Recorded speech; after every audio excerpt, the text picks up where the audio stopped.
Валентина Иванова, уроженка Новосибирской области, в 60-е годы переезжает вместе с мужем в небольшую якутскую деревеньку, где мало кто говорил на русском, да и русских жителей почти не было. Тем не менее, бойкая и общительная девушка сумела найти общий язык с сельчанами и сейчас говорит по-якутски не хуже местных.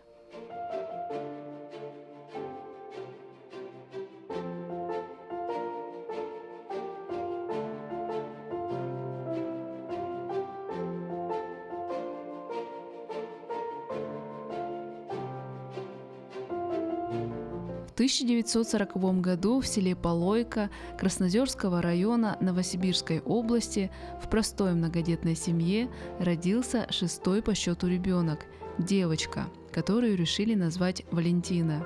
Ее ожидало счастливое детство в деревне с веселыми играми с братьями и сестрами, но грянула война. Все, мы жили очень бедно. У нас даже, по-моему, 1 год, вот я помню, я даже в школу не ходила. Я целый год пропустила, потому что не в чем было идти в школу. У нас ни штанов не было, ничего, одежды не было. Вот. Мама, папа, братья, сестры. Ну, мама, а папу забрали на войну, и его в 41-м, как он ушел, потом мама рассказывала, и все. И в 43-м ей пришла похоронная, что он без вести пропал. И все, мама осталась одна. А нас было 7 детей. После меня еще родилась девочка, но ей было 8 месяцев, у нее воспаление легких, она умерла. Во время войны. Ага, во время войны, ага. Валентина с малых лет была приучена к труду, у семьи было свое хозяйство, и в обязанности девочки входило рано утром отводить коров на дойку. Мама одна, она работала в тракторной бригаде поваром. Иногда приезжала, иногда там ночевать оставалась, вернее, у нас было хозяйство, там корова была. Вот, и мне было, вот помню, я 13 лет было, и я корову доила уже. Утром иногда просыпала, уже все выгоняют коров, а я сплю. А потом проснусь, подаю и сама уже гоню корову Это туда, ваше свое где... хозяйство было, Да, было свое хозяйство. Вот поэтому еще более-менее кушать-то у нас было что, а одежды нет. В своей родной деревне Валентина успела окончить 7 классов, как вдруг в отпуск домой приехал старший брат Алексей. Ранее он подался на заработки на север, в поселок Батагай Верхоянского района Якутии. Там он устроился в строительную бригаду и возводил дома. И он приехал в отпуск и говорит, кто со мной поедет. Все равно в этой деревне что тут делать? Вот. А там дома строят, я уже себе, говорит, дом построил. Вот, и там будем жить. Все, я поеду. А мама говорит, а ты одна поедешь. А я что, останусь одна, что ли? Ну, раз так, так. Дом продали и уехали. Это был 1956 год. В то время Валентине исполнилось 16 лет, и вместе с мамой они отправились в далекий северный поселок. Прибыв, мама устраивается охранником в швейный цех, а юная Валентина – помощницей швеи в этот же цех. Параллельно девушка учится в вечерней школе. Через некоторое время Валентина находит другую работу. Вот сейчас я не помню, как я, или мне предложили, видимо, что-то в аэропорту. Там столовая открылась, и там работники нужны, официантки туда-сюда. Ну и вот и я туда. Аэропорт Батагай, Ага, Батагайский аэропорт ага. официант. Вот, и это работала. И вот там и познакомилась со своим мужем. Он после армии, тоже он татинский, но он туда не поехал, в городе остался и поехал вот в Батыгай. Ну, ему предложили в милиции работать. И вот он ездил по командировкам. И в одной из командировок. Да, и вот одной из командировок там мы с ним познакомились. Будущего мужа Валентины звали Власий. Видный, высокий якутский парень, милиционер. Он пользовался успехом у противоположного пола, но сердце свое подарил русской девушке из новосибирской глубинки. Встречались на танцы, ходили, в кино ходили. Ну вот, а в одно прекрасное время он сказал: ну что, Валя, все, я хочу тебя замуж, чтобы уже конкретно все. Вот, потом мы пришли домой к брату, к маме. Вот он так и так сказал, что я, Попросил. ага, вашу дочь люблю, и мы хотим пожениться. Вот, и в 58 году мы поженились. В Батагае у новоиспеченной семьи родилась первая дочь Людмила. Так бы и жили они дальше в поселке, но Власий решил поменять сферу деятельности. И он и мне сказал: все, больше я в милиции работать не буду, увольняюсь, и мы, Валя, отсюда уедем. Поедем в город, говорит, а потом ничего, найдем, где жить. Первым поселок покинул Власий. Он решил подготовить почву для своей семьи, найти работу, жилье. Валентина с маленькой дочкой остались ждать вестей. Потом он написал письмо, что так и так, Валя, я работу нашел, я уже в Немигунцах, все, у меня брат Николай, вот он здесь в строительной бригаде работает, ну, работников надо, и вот я тоже буду там работать, и за тобой приеду, и все. А я ему написала: а что ты за мной приедешь? Я билет куплю, да на самолет сяду, да приеду. Это был уже 1962 год. Валентине только исполнилось 22 года. На руках малышка Люда. Прихватив самое необходимое, девушка вылетает в Якутск, где ее должны были встретить родственники мужа. Приехала, меня должны были встретить, а я там маленькая, худенькая. Ну да, ну фотография-то у них была. И это жду, никто меня не встретил. Ну, я нашла такси, на такси, и приехали. Белинского на улице они жили, его тоже брат. И я приехала. Ага, я приехала, его сестра, мужа сестра встретили меня, все. А потом этот Кеша, ага. О, а ты, Валя, уже здесь, да? Да, здесь. А я, видимо, просто тебя пропустил, говорит. Мгм. Не узнал. Вот поэтому, ну, что сделаешь. На следующий день глава семьи приехал за своими родными и увез их в небольшое село в часе езды от столицы республики. Это было село Ой, но местные предпочитали и до сих пор предпочитают называть его Немигюнце. Здесь Власий на первое время снял комнату у пожилой пары якутов, которые жили по улице Титяхская. Приехали, там старая бабушка была, у этих, у которых мы жили. И она каждый день она ко мне приходила. Заходит, смотрит, что я готовлю, как я топлю печку. Она все контролировала, все проверяла. А я-то тогда по-якутски-то я не понимаю. Она, когда муж дома, она тоже заходит, там они с ним разговаривают туда-сюда. Ну и вот он рассказывал. Она очень тебя, говорит, хвалила.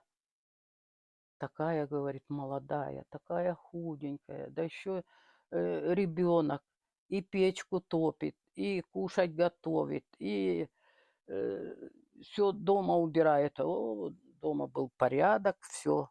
Вот она заходит, вот я как сейчас помню, заходит и стоит как раз напротив дверей, как зайдешь, печка. Вот, и там висела кочерга, это железная. Вот ей открываю эти дверки, туда дрова бросаю, и вот она все удивлялась. Очень хорошая бабушка была. Ну, молодец. И вот она мужу-то говорила, ну, ты, говорит, молодец, хорошую девушку нашел, работящая, все умеет. Вот, не все сразу так могут. И вот так началась жизнь русской девушки в якутоязычном селе. Власий работал в стройбригаде при опытно-производственном хозяйстве Покровская. Валентина сидела с дочкой. Через год мужу от конторы дали жилье в двухквартирном доме, и Ивановы переехали. А воспоминание у меня первое связано с сознательного возраста, может быть, с того момента, когда мы переезжали в этот дом. Потому что я помню, была зима, холодно, мы ехали на лошади, запряженную в сани. Вот. И я помню, что мы с мамой сидели вдвоем на лошади. И я так предполагаю, что мы переезжали, может быть, в этот дом вот, с улицы Тетяхской. В новом доме соседями стала семья Ильиных. У них был сын, ровесник маленькой Люды. Мы это горного района приехали, потом к ним переселили двухкомнатную. Они одни комнатам жили, мы другую жили. Вот познакомились. Люда была, и у нас Дима был мальчик. И помню, вот уже весной, летом мы с ним ходили тут по этой нашей улице, в садик ходили. А он на правах младшего не умел даже шнурки завязать, одеться, подтянуться. Как говорится, я его быстренько одевала, чтобы не опоздать. Быстренько уходили, ходили в сад и обратно приходили. Недолго Валентина сидела по уходу за ребенком. Ей предложили поработать поваром в столовой. И вот тут начались трудности перевода. Местные не могли изъясняться по-русски, а Валентина не могла понять якутскую речь. Им что говорю по-русски, они вообще не понимают. И вот я им объясняла там жестами туда-сюда, вот так. И вот потом они тоже смеются. И как? Вот надо же, мы совсем, говорит, по-русски не понимали. А сейчас все-таки мы разговариваем по-русски туда-сюда. Вот. Благодаря вам, да? Да, благодаря мне. В свою очередь Валентина тоже училась говорить по-якутски и освоила свои первые слова. Бар, сох, оннук маннык олопостям, остолы ин оннук маннык. Вот так, такой разговор был. Всё, что в столовой, Ага, да, да. Вот и постепенно. Были и курьезные случаи на работе, связанные с определенными якутскими словами. Власий предупредил, они плохие слова научат. Ты не повтори. Один раз я пошла в буфет. Они такие тетеньки были. Они с Маруся, Александрова Мария. Они научились плохие слова. Так говори. Она, бедная, стоит, ничего не говорит. Местные уже начали привыкать к общительной и толковой девушке Валентине и, шутя любя, называли Нучча Валя. Она у нас одна Нюча Валя есть. Ну, что Валя говорили, да? Нюча Валя. Мы говорим так, Нюча Валя. Да, Нюча Валя. Ага. Прям вот подходили, Мгм. здорово, Да. Ага. У нас соседка тут была, вот через дорогу. Она тоже Валя была и тоже Иванова. Вот. А иногда спрашивают, Валя Иванова Валя, а кто такая? Нюча Валя. Нюча Валя, ну Нюча Валя, ага, все, знаем.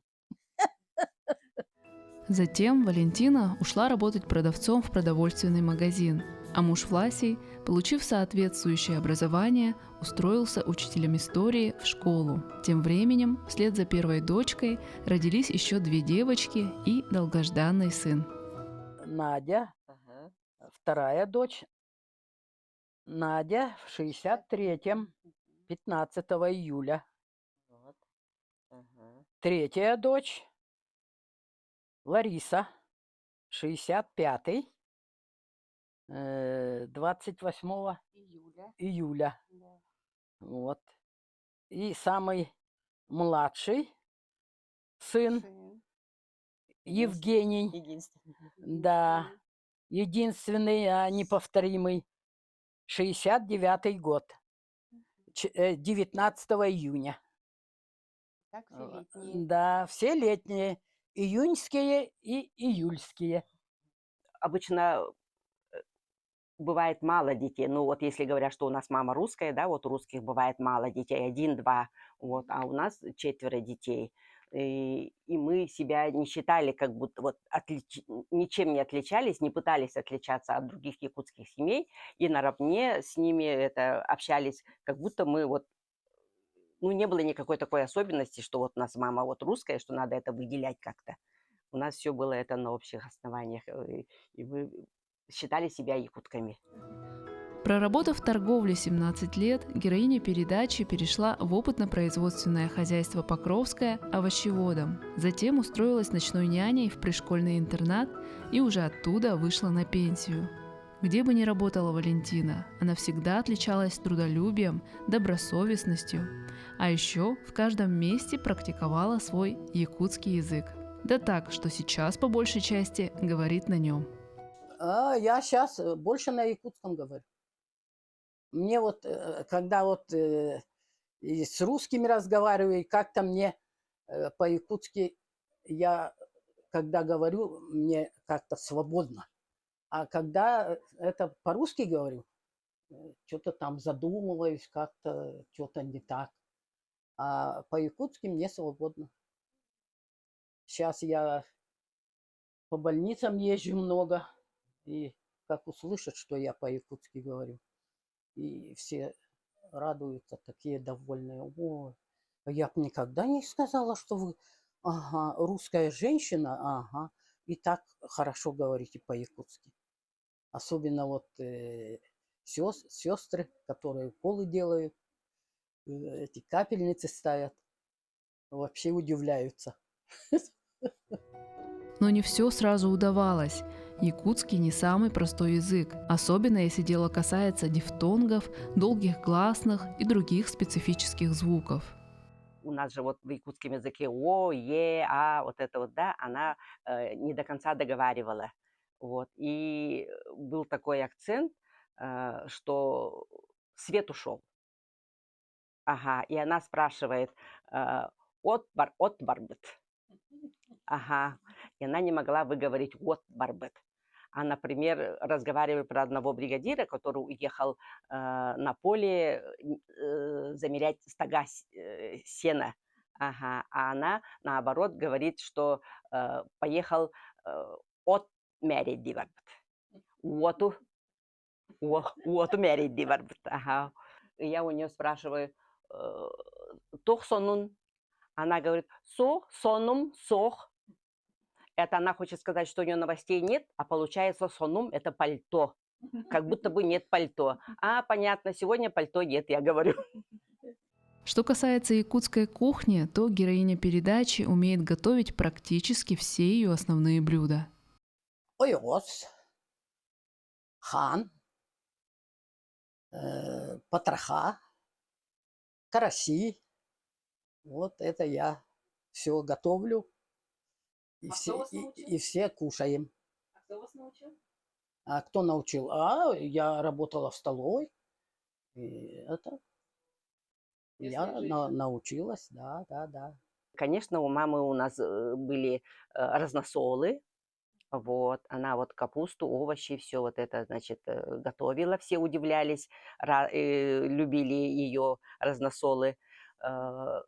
Ну, из якутских блюд она, конечно, и жаркое, и суп, и вот это йогос, все.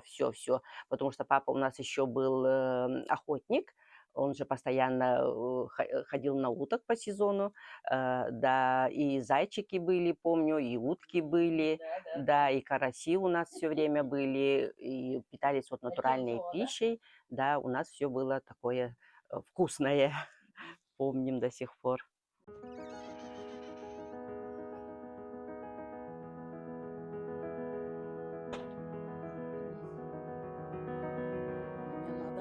держаться.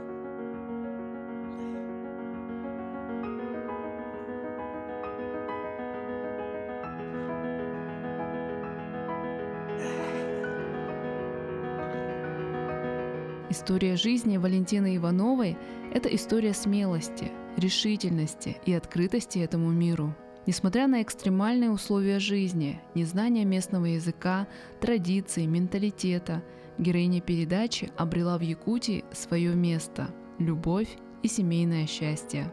Сейчас она является счастливой бабушкой 11 внуков и 19 правнуков. Меня, куда я не поеду, куда не пойду, кругом принимают, уважают. И так я живу хорошо в Якутии. Я не жалею, что я приехала в Якутию. Хоть и холодно, но хорошо.